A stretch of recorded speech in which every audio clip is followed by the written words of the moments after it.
I think I wouldn't worry about that much because it's more of an excuse. Remember, the externality of the challenges confronting Afghanistan over the past four decades has been very clear, which I mentioned, which also true of US-Iran issues and the challenge facing Pakistan, how to make two actors talk where their incentives and interests are misaligned and where their structural and non-structural piece spoilers.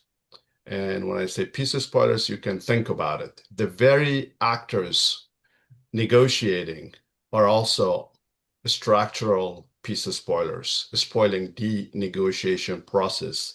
And I've just written an article which will come out soon, and it talks about these issues of, layered, what I call layered misalignment of interests and incentives, and the challenge confronting a mediator like Pakistan and the task for Pakistan. And this mediation process moving forward is to tell both sides that here your interests misaligned and here your interests that could potentially be aligned, provided that you commit the political will to align them so that this process moves forward and produces a win-win outcome, a win outcome that is good for Iran and one good for US and Israel and one good for the GCC.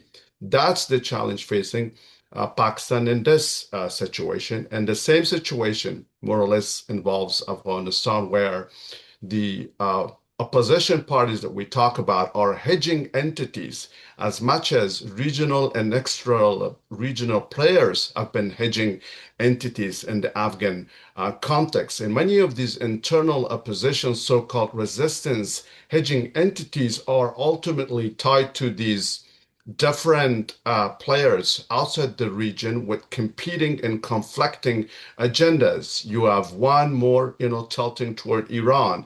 You have multiple tilting toward, Pakistan, and some of them have made visits to Pakistan, right? Because Pakistan has been selective in the way it has dealt with either the, Islamic Republic or post 2021 with the Taliban.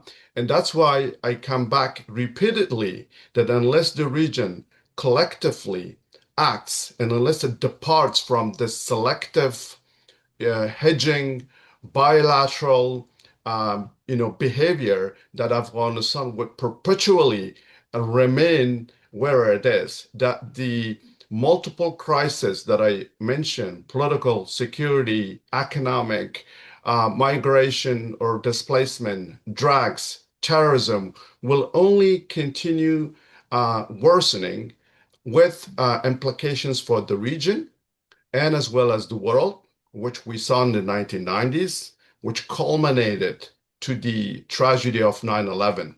It was that situation, and now multiply it many times worse under the current Taliban regime.